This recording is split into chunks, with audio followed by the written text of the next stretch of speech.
Morning friends, Sudhir sir here from reliable academy. आज हम कुछ इंपॉर्टेंट क्वेश्चंस करने वाले हैं बैंकिंग लेवल के, जो प्रीवियस ईयर्स में आ चुके हैं। थोड़े इंपॉर्टेंट कॉन्सेप्ट्स है, लाइक ये कॉन्सेप्ट्स जो ऐसे है जो बार बार रिपीट करते हैं बैंकिंग एग्जाम्स में, कुछ फेवरेट कॉन्सेप्ट्स होते हैं। तो will try to solve this type of questions. बहुत बेसिक लेवल के क्वेश्चंस है। I hope you will enjoy today's session. Okay, तो पहला क्वेश्चन लेते हैं। ये IBPS 2022 में पूछा गया क्वेश्चन था। Because the man is angry on the teacher, he wrote a complaining letter to the principal. तो आपको रेड कलर में हाईलाइटेड पोर्शन दिख रहा है, is angry on the teacher. Okay, sentence correction का क्वेश्चन था ये। तो ये जो is angry on the teacher गलत हो सकता है, उसके लिए ऑप्शंस दिए गए हैं। Is angry at the teacher, was angry with the teacher, were angry to the teacher, is angry with the teacher, या फिर no replacement needed. Last option का मतलब नो रिप्लेसमेंट नीडेड का मतलब होता है अगर सेंटेंस आपको सही लग रहा है, यानी जो है वो सही है, तो आप हमेशा you will go with the last option. आपको लास्ट ऑप्शन सिलेक्ट करना है। तो इसका बहुत बेसिक कॉन्सेप्ट है। ये प्रेपोजिशन जो चैप्टर है, प्रेपोजिशन के ऊपर बेस्ड सवाल है। प्रेपोजिशन जैसे आपको पता है प्रेपोजिशंस क्या होते हैं। ओके, प्रेपोजिशंस याद रखने के लिए हम लोग क्या करते हैं, उसको स्प्लिट करते हैं, प्री प्लस पोजिशन। तो जो वर्ड मेरी पोजिशन बता रहा है उसको हम लोग प्रेपोजिशन बोलते हैं। जैसे कि इन, ऑन, ओवर, अंडर, बिलो, ये सब क्या है, प्रेपोजिशंस है। तो ये प्रेपोजिशंस के ऊपर बेस्ड एक सिंपल क्वेश्चन है। प्रेपोजिशंस के आगे और एक छोटा सा प्रेपोजिशंस के टॉपिक में और एक सिंपल सी टॉपिक आती है। जैसे सब लोग ने ये वर्ड तो सुना रहेगा, listen, right, LISTEN, listen. Listen यानी सुनना, जो एक वर्ब है। और जब भी लिसन आता है, आपने नोटिस किया रहेगा, लिसन के बाद एक ही वर्ड यूज होता है। लिसन के बाद हमेशा we use to. Okay, listen के बाद टू यूज होता है। लिसन के साथ with, listen on, listen in, listen under कुछ होता नहीं है। लिसन जब भी आता है तो उसके साथ जो वर्ड यूज होता है या जो प्रेपोजिशन यूज होता है वो टू है। तो ये कॉन्सेप्ट को हम लोग बोलते हैं फिक्स प्रेपोजिशन। ये कॉन्सेप्ट को बोलते हैं फिक्स प्रेपोजिशन। फिक्स प्रेपोजिशन का मतलब वो है कि जो पर्टिकुलर वर्ब है उसके साथ दूसरा कोई प्रेपोजिशन नहीं आएगा। हर टाइम अगर कोई प्रेपोजिशन उसके साथ आएगा तो वो खाली वो ये वर्ड है, जैसे लिसन के साथ टू। तो ये जो एंग्री वाला वर्ब है इसमें भी फिक्स प्रेपोजिशन वाला कॉन्सेप्ट ही इन्वॉल्व है। एंग्री जो वर्ड है उसके साथ याद रखो दो ही प्रेपोजिशन यूज होते हैं। ओके, एंग्री विथ होता है या फिर एंग्री एट होता है। एंग्री के साथ दो ही प्रेपोजिशन होते हैं, दूसरा कोई प्रेपोजिशन यूज करेंगे तो एरर हो जाएगा। एंग्री विथ होता है या एंग्री एट होता है। अभी हम लोग नॉर्मली जब बात करते हैं तो हम लोग बोलते हैं आई am angry on you, I am angry on my mother, I am angry on my father. लेकिन एंग्री के साथ याद रखो ऑन कभी लगता नहीं है। एंग्री के साथ दो ही प्रेपोजिशन होते हैं, आइदर एंग्री विथ या एंग्री एट। अभी एंग्री विथ का भी यूज होता है जब हम लोग किसी इंसान के ऊपर गुस्सा होते हैं। अगर हम लोग किसी गुस्सा, जैसे मैं मेरे पिताजी से गुस्सा हो या मेरे माताजी से गुस्सा हो, तो हम लोग बोलेंगे आई am angry with my mother, I am angry with my friend. और अगर एंग्री एट कभी होता है जब हम लोग किसी सिचुएशन या किसी के बिहेवियर के बारे में बात कर रहे हो। ओके, जैसे I am angry with his rude behaviour, I am angry at his rude behaviour. तो किसी बिहेवियर या किसी सिचुएशन की बात होती है तो हम लोग क्या यूज करते हैं, एट। और किसी इंसान की बात होती है यूज करते हैं विथ। ऑन कभी नहीं होता है, याद रखो। ऑन बोलते समय, लाइक स्पोकन इंग्लिश जो है टोटली अलग है। स्पोकन इंग्लिश में हम लोग बोलते समय बोल जाते हैं ऑन, लेकिन एंग्री ऑन कभी होता नहीं। करेक्ट इंग्लिश होता है एंग्री विथ या एंग्री एट। तो इधर किसकी बात की गई है, एंग्री ऑन द टीचर। तो दैट मीन्स हम लोग किसी इंसान की बात कर रहे हैं, किसी पर्सन की बात कर रहे हैं। और अगर मैं किसी पर्सन की बात कर रहा हूँ तो करेक्ट वर्ड क्या आना चाहिए, एंग्री विथ। ओके, तो करेक्ट ऑप्शन कौन सा है, आई वॉज एंग्री विथ इधर। तो ये सिंपल सा एग्जाम्पल था फिक्स प्रेपोजिशन का। तो इसका सही वाला जवाब रहेगा your option B. Because the man is angry with the teacher, he wrote a complaining letter to the principal. तो ये दो चीजें इंपॉर्टेंट याद रखना। एंग्री के साथ आइदर विथ होता है या फिर एट होता है। सेकंड वाला क्वेश्चन ले लेता हूं मैं। ये था IBPS 2022 में पूछा गया सवाल। नेक्स्ट भी सेंटेंस रिप्लेसमेंट का ही है। इसमें भी वही करना है। हम लोग ने जो रेड हाईलाइटेड वर्ड है, have forgot about the product, वो गलत हो सकता है। मैं हो सकता है इसलिए बोल रहा हूँ क्योंकि इधर हर एक टाइम आपको ऑप्शन मिलेगा ये वाला, no replacement required, needed. No replacement required का मतलब होता है चेंज करने की जरूरत नहीं है। दैट मीन्स ऑप्शन सही है, इसलिए मैं बार बार बोल रहा हूँ गलत हो सकता है। ओके, ये सेंटेंस IBPS 2022 के एग्जाम से पूछा गया था। इसमें 2 या 3 बेसिक रूल्स इन्वॉल्व है, इसलिए मैंने ये सेंटेंस पिकअप किया। जैसे कि आपको पता है वर्ब के कोई भी वर्ब अगर हम लोग लेंगे तो वर्ब के 5 फॉर्म्स होते हैं। Okay, any verb has 5 forms. V1 होता है, V2 होता है, V3 होता है, V4 होता है और V5 होता है। जैसे एक सिंपल सा वर्ब लेता हूं मैंने सपोज ईट ले लिया। ईट का सेकंड फॉर्म क्या होगा, एट। थर्ड फॉर्म हो जाएगा ईटन, फोर्थ फॉर्म हो जाएगा ईटिंग एंड फिफ्थ फॉर्म हो जाएगा ईट्स। ओके, एस लगाना है खाली।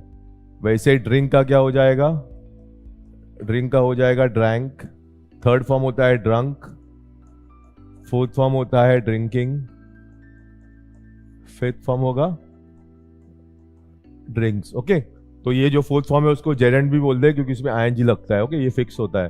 तो कोई भी वर्ब लोगे तो आपको इसके 4-5 फॉर्म्स होते हैं। तो इसमें भी एक वर्ब है मेरा, वो वर्ब है फॉरगेट। तो फॉरगेट के फॉर्म्स क्या होंगे बताओ? फॉरगेट के पहला फॉर्म होगा फॉरगॉट, सेकंड फॉर्म होगा फॉरगेट, एक ही अल्फाबेट का डिफरेंस, इधर FORGOT, इधर FORGET, forgot forget. Third form होता है फ्रेंड्स फॉरगॉटन, क्या होता है? फॉरगॉटन।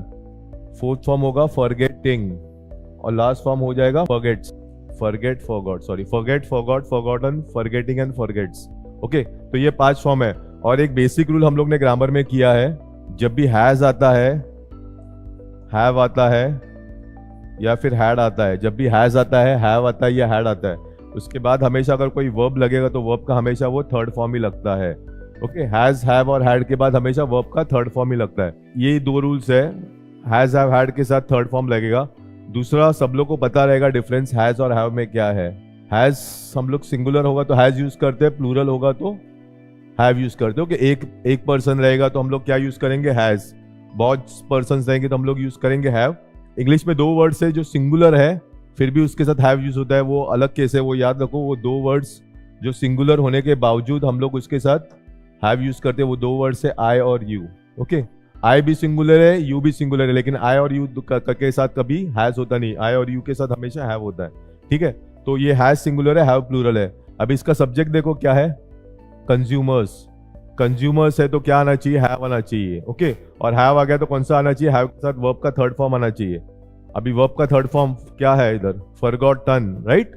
तो मेरा जो वर्ब रहेगा सेंटेंस में उसका आंसर वो कौन से फॉर्म में रहेगा? फॉरगॉटन के फॉर्म में रहना चाहिए। अभी ऑप्शंस अगर ध्यान से देखते हैं, 2 ऑप्शन है जिसमें फॉरगॉटन है, ये भी फॉरगॉटन है, ये भी फॉरगॉटन है, 3 ऑप्शन से फॉरगॉटन है। तो दैट्स व्हाई 2 तो एलिमिनेट हो जाएंगे, मेरा पहला वाला ऑप्शन और लास्ट वाला ऑप्शन गलत हो जाएगा। ओके, अभी हैड, इसमें और एक रूल है, मैंने बोला था अगर ये स्टार्टिंग का पार्ट आप केयरफुली पढ़ते हो, फॉल इन डिमांड इज, इधर एक हेल्पिंग वर्ब यूज किया है इज, तो इज हमें क्या बताता है? टेंस क्या रहेगा, रहना चाहिए सेंटेंस। इज नॉर्मली हम लोग किसमें यूज करते हैं? इज हमेशा किसमें यूज होता है? प्रेजेंट टेंस में। तो ऑब्वियसली अगर मेरा पहला सेंटेंस का हाफ प्रेजेंट में है तो अगला हाफ भी प्रेजेंट में ही रखना चाहिए। तो दैट्स वाई ये हैड वाला भी ऑप्शन डिलीट हो जाएगा। तो हैड, क्योंकि हैड तो हम लोग पास्ट में यूज करते हैं और इधर आगे जो वर्ब है वो प्रेजेंट फॉर्म में, तो इसलिए सेकंड ऑप्शन भी एलिमिनेट होता है। तो फर्स्ट हो गया एलिमिनेट, सेकंड हो गया और ई हो गया। अभी बचे 2, हैव और हैज। और हैव और हैज में चूज करना बहुत सिंपल हो जाएगा। इधर कंज्यूमर्स है, यानी मेरा जो सब्जेक्ट है वो प्लूरल है, एस के साथ है। तो अगर प्लूरल सब्जेक्ट है तो मेरा जो वर्ब आएगा उसके बाद जो हेल्पिंग वर्ब आएगा वो भी प्लूरल फॉर्म में आना चाहिए। हैव, हैज तो लगेगा नहीं क्योंकि हैज तो सिंगुलर है। तो सिंस कंज्यूमर है दैट्स वाई मैं ये वाला चूज करूंगा, हैव V3 फॉरगॉटन वाला। तो a fall in demand is enough to demonstrate that consumers have forgotten about the product। तो इसमें मैंने बोले 3 रूल सीखने को मिलते हैं ये सेंटेंस से। इसको रूल ऑफ पैरेललिज्म बोलते हैं। अगर मेरा पहला half of the sentence present tense में तो अगला हाफ भी प्रेजेंट टेंस में रहना चाहिए था। ये एक रूल सीखने को मिला। सेकेंड रूल जो हम लोग को सीखने को मिल रहा है वो ये, जो जिसके ऊपर बहुत सारे क्वेश्चन आते हैं, जब भी हैज आता है, हैव आता है, हैड आता है, उसके बाद हमेशा वर्ब का थर्ड फॉर्म लगता है। और थर्ड वाला सिंगुलर और प्लूरल का डिफरेंस, सिंगुलर होगा तो हम लोग हैज यूज करते हैं, प्लूरल है तो हैव यूज करते हैं। और इधर मेरा सब्जेक्ट कंज्यूमर्स है, प्लूरल है, इसलिए हम लोग ने क्या चूज किया? हैव वाला ऑप्शन चूज किया। तो आई थिंक ये आप लोगों को, सब लोग को समझ में आया रहेगा। ओके, ये 3 रूल्स याद रखो। Has, have, had plus V3 काफी इंपॉर्टेंट रूल है जिसके ऊपर बहुत सारे क्वेश्चंस आते हैं। एसएससी लेवल पे बहुत सारे क्वेश्चंस आते हैं इसमें। ओके, अगला वाला क्वेश्चन देखते हैं। ये एसबीआई के 2021 के एग्जाम से पूछा गया था। Despite of the rising share of the Delta variant of the overall incidence in Germany has been steadily declining in recent weeks। ये भी वापस एक सिंपल कॉन्सेप्ट के ऊपर बेस्ड है। इंग्लिश में 2 वर्ड्स आते हैं, एक डिस्पाइट आता है और उसका एक कजन है, उसका भाई बोल सकते हैं इंग्लिश में, वो है इंस्पाइट। ओके, एक डिस्पाइट है और एक इंस्पाइट। इंस्पाइट ऑफ दिस, जब मैं अगर ऐसा सेंटेंस लिखता हूं, despite being rich she is unhappy, यही सेंटेंस अगर मुझे लिखना है इंस्पाइट के साथ तो क्या होगा? In spite of being rich she is unhappy. Okay, इसका मीनिंग सिंपल है, रिच अमीर होने के बावजूद वो खुश नहीं है। ओके, तो मेरा रूल आपको मैंने एग्जांपल लिख दिया है, तो रूल एग्जांपल से ही समझ में आया रहेगा। रूल तो मैंने लिख दिया है उधर। व्हाट डज द रूल से? डिस्पाइट जो प्रेपोजिशन है उसके साथ हम लोग कभी ऑफ यूज नहीं करते, इंस्पाइट के साथ हमेशा ऑफ यूज करते हैं। ये बहुत इंपॉर्टेंट रूल है, बहुत बार एग्जाम्स में आ चुका है, आते रहता है, वन ऑफ द फेवरेट्स है एग्जामिनर्स का। तो सिंपल सा चीज याद रखो, डिस्पाइट के साथ कभी ऑफ होता नहीं है, इंस्पाइट के साथ हमेशा ऑफ होता है। तो सिंस इधर उन्होंने सेंटेंस यूज किया डिस्पाइट, तो इसलिए इधर ऑफ का यूज गलत है। अगर इंस्पाइट होता था तो इंस्पाइट के साथ ऑफ सही था, डिस्पाइट के साथ हम लोग कभी ऑफ यूज करते नहीं है। ओके, तो ये थर्ड क्वेश्चन भी मुझे लगता है आप लोगों के साथ क्लियर हुआ रहेगा। ये तो बहुत आसान सवाल है, लाइक अगर आप ध्यान से पढ़ोगे तो शायद से एरर पकड़ में आएगा। थोड़ा फोकस, ये एक्चुअली ऐसे क्वेश्चन इसलिए देते हैं कि देखना चाहते हैं कि स्टूडेंट्स कितने फोकस्ड है, तो आप थोड़ा फोकस करोगे तो मिल जाना चाहिए। इसमें कोई ग्रामर का कोई रूल या कुछ लॉ वगैरह कुछ इन्वॉल्व नहीं, बहुत सा सिंपल सा एरर है। Pat didn't mean to lose her mother's favourite bracelet but hasn't been able to locate it since she wore it last week. यानी उसका मतलब क्या हो रहा है, पैट को अपने माँ का ब्रेसलेट गुमाना नहीं चाहती थी, लेकिन जब से उसने लास्ट वीक से पहना वो उसको मिल नहीं रहा है, वो उसको लोकेट नहीं कर रही है। तो इसका एरर में ज़्यादा मुझे लगता है सब लोग को मिल जाना चाहिए, इतना डिफिकल्ट भी नहीं है। दो वर्ड्स होते हैं ग्रामर में, एक लूज होता है, एक लूज होता है। ओके, अभी आपको कुछ फर्क तो समझ में आया रहेगा। ये लूज कभी होता है, ये लूज कभी होता है जब हम लोग किसी ढीले चीज के बारे में बात करते हैं। ढीला, उसकी कमीज, किसी की कमीज ढीली होती है तो हम लोग क्या बोलते हैं, he is wearing loose shirt, right ना। और ये लूज का मतलब गुम हो जाना, टू लूज समथिंग, यानी गुम हो जाना। कोई चीज अगर मेरी गुम हो गई तो आई एम लूजिंग इट या आई हैव लॉस्ट इट, तो ये वाला लूज है उसका। इसका मतलब होता है ढीला, ये मतलब गुम हो जाना। तो इधर किस सेंस में चाहिए, Pat didn't mean to lose mother's, Pat को एक्चुअली उसके माँ का ब्रेसलेट घुमाना नहीं चाहिए था, लेकिन वो गलती से गुम गया, तो लूज होना चाहिए। तो ये क्या होना चाहिए, लूज। ओके, तो कुछ ऐसे सेंटेंसेस भी आते हैं जो बहुत बेसिक लेवल के एरर्स होते हैं। लाइक नॉर्मली हमारा माइंडसेट होता है कि SBI या IBPS बहुत डिफिकल्ट है, लेकिन कभी कभी 8-10 में से एक दो बार ऐसे भी होते हैं कि बहुत सिंपल लेवल के या बहुत यू कैन से जो हम लोग सोचते नहीं है वैसे वाले एरर्स भी आते हैं। तो इसलिए जरूरी होता है कि आप हर एक वर्ड जो पढ़ो वो फोकस से पढ़ो, क्योंकि ऐसा नहीं कि हमेशा जो बड़े या डिफिकल्ट वर्ड्स होते हैं उसी में एरर होता है। मोस्ट ऑफ द कभी कभी ऐसा होता है कि जो सिंपल वाले वर्ड्स होते हैं उसमें भी आपको एरर मिल सकता है। तो इससे ये सीखने को मिलता है कि जो भी आप पढ़ते हो हर एक वर्ड ध्यान से पढ़ो। ऐसा नहीं कि जो बड़े वर्ड से उसके ऊपर ही फोकस करना चाहिए। Each and every word counts, हर एक वर्ड को उतना ही फोकस से पढ़ना जरूरी हो जाता है एग्जाम्स में। ओके, अगला क्वेश्चन देखते हैं। Okay, this is a interesting question. Apart from contributing to air pollution, a large number of vehicles on the Indian road also contributes to noise pollution. ये क्वेश्चन देखने के पहले मुझे एक बेसिक सब्जेक्ट वर्ब एग्रीमेंट का कॉन्सेप्ट सब लोगों को पता होता है, लेकिन द थिंग इज इंप्लीमेंट कैसे करते हैं वो नहीं पता होता है। जैसे देखो, ही प्लेस क्रिकेट, दे के साथ क्या आता है, दे के साथ आएगा they, he plays cricket, they play cricket. अभी इसमें ये बात समझनी है कि जो पहला सेंटेंस है उसमें मेरा जो सब्जेक्ट है ही है, राइट, और वो सब्जेक्ट क्या है, सिंगुलर है। ही तो सिंगुलर हो गया ना, तो उसके साथ जो वर्ब लगेगा ऑब्वियसली वो भी सिंगुलर ही लगना चाहिए, क्योंकि इंग्लिश में एक कॉन्सेप्ट होता है, वो कॉन्सेप्ट को बोलते हैं subject verb agreement. Okay, subject verb agreement का मतलब क्या होता है, जैसे सब्जेक्ट होता है वर्ब भी वैसे ही होता है, इसलिए वो दोनों हमेशा एक दूसरे के साथ एग्री करते हैं। जैसे ये सेंटेंस में सब्जेक्ट भी सिंगुलर है और मेरा वर्ब भी सिंगुलर है, एस लग गया ना तो सिंगुलर है। अभी सेकंड सेंटेंस अगर देखेंगे उसमें देखो सब्जेक्ट क्या है, प्लूरल, दे प्लूरल है, इसलिए उसके साथ जो वर्ब लगेगा वो भी प्लूरल फॉर्म में ही लगेगा।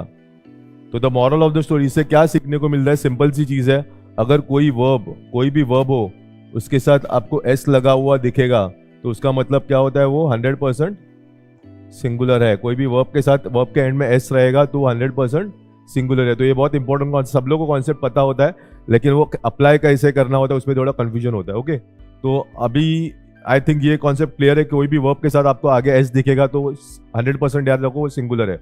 अभी अगर ये सेंटेंस, अभी हम लोग यही कॉन्सेप्ट को सेंटेंस में अप्लाई करेंगे। अगर ये सेंटेंस अगर आप ध्यान से पढ़ते हो, apart from contributing to air pollution, a large number of vehicles on the Indian roads also contributes to noise pollution. इसमें ये सेंटेंस में दो वर्ब्स यूज किए गए, अगर आप ध्यान से पढ़ोगे दो वर्ब्स है। ओके, मेरा जो पहला वर्ड है वो है कंट्रीब्यूटिंग और दूसरा जो वर्ब है वो कंट्रीब्यूट्स। ओके, पहला वर्ब कंट्रीब्यूटिंग और दूसरा वर्ब कंट्रीब्यूट्स। अगर आप ध्यान से पढ़ोगे ये सेंटेंस, जैसे देखो ये सेंटेंस मैंने एग्जांपल लिखा, ही प्लेज क्रिकेट। ये जो प्लेज है उसका सब्जेक्ट क्या है? ही ना। प्लेज किसके लिए यूज किया है? ही के लिए। वैसे इधर जो अगर ध्यान से पढ़ोगे, इधर जो ये कंट्रीब्यूट्स है उसका सब्जेक्ट क्या है सेंटेंस का? वो कंट्रीब्यूट्स का सब्जेक्ट क्या है? या फिर अगर हम लोग अपने आप को ऐसा सवाल पूछते हैं, what contributes to noise pollution. अगर सब्जेक्ट पकड़ में नहीं आ रहा है तो खुद से सवाल पूछो, फटाफट सवाल पूछो। ओके, जैसे इधर मैंने सवाल पूछा, what contributes to noise pollution. तो जब आप पढ़ोगे सेंटेंस तो what contributes to noise pollution, answer क्या आएगा? A large number of vehicles, right ना। यानी हिंदी में क्या हो गया? एयर पॉल्यूशन की वजह क्या है? मुख्य वजह क्या है? तो एयर पॉल्यूशन की मुख्य वजह क्या? Large number of vehicles. उसका मतलब क्या हो गया? ये मेरा वर्ब हो गया और ये वर्ब का सब्जेक्ट किधर है? ये वाला सब्जेक्ट है। अ लार्ज नंबर ऑफ व्हीकल्स, ये मेरा सब्जेक्ट है। ओके, और जो सब्जेक्ट है उसके लिए वर्ब क्या यूज किया? कंट्रीब्यूट्स। ये थोड़ा दूर प्लेस किया है, तो हर टाइम जरूरी नहीं कि वर्ब होगा, सब्जेक्ट होगा उसके बाजू में ही वर्ब होता है। कभी कभी सेंटेंस काफी लंबा होता है और वर्ब अलग होता है और मेरा जो मेन सब्जेक्ट है अलग होता है। और एग्जाम में ज्यादा करके ऐसे ही क्वेश्चंस देते हैं क्योंकि उनको कंफ्यूज करना होता है बच्चों को। तो दैट्स वाई ध्यान से पढ़ने के बाद या खुद को जब आप सवाल पूछोगे आपको ऑटोमेटिकली पता चल जाएगा। जैसे एक केस में हम लोग ने खुद को सवाल पूछा, what contributes to noise pollution. Noise pollution की मुख्य वजह क्या है? तो मुझे आंसर आ गया लार्ज नंबर ऑफ व्हीकल्स। तो ये जो लार्ज नंबर ऑफ व्हीकल्स है, एस लगा हुआ है, दैट मीन्स ये प्लूरल है। करेक्ट, मेरा सब्जेक्ट प्लूरल है। जैसे ये मेरा सब्जेक्ट प्लूरल था तो उसके साथ जो वर्ब लगेगा वो भी प्लूरल होना चाहिए। तो ऑब्वियसली इसके साथ जो वर्ब लगेगा वो भी प्लूरल होना चाहिए। और ये जो वर्ब है वो क्या है? देखो विथ एस है, एस यूज किया है ना, तो ये तो वर्ब सिंगुलर हो गया। तो इधर कंट्रीब्यूट्स नहीं होना चाहिए, इधर क्या होना चाहिए? कंट्रीब्यूट, क्योंकि ये अभी हो गया तुम्हारा प्लूरल फॉर्म। तो मेरा जो सब्जेक्ट, अभी देखो सब्जेक्ट भी मेरा प्लूरल हो गया और उसके साथ जो वर्ब लगा है अकॉर्डिंग टू दैट वो भी प्लूरल हो गया। तो ऐसे सेंटेंसेस थोड़ा ध्यान से पढ़ोगे तो they are very easy to crack. तो कितने फोकस से हम पढ़ते हैं उसके ऊपर ये डिपेंड होता है। तो ये थे हमारे प्रीवियस ईयर्स के क्वेश्चंस। हम लोग ऐसे ही और इंटरेस्टिंग क्वेश्चंस लेके आएंगे रिलायबल एकेडमी से। तो आई होप आपको ये वीडियो अच्छा लगा रहेगा। तो next video will be coming with some interesting questions of previous years. तो please subscribe to the channel and stay focused. Okay.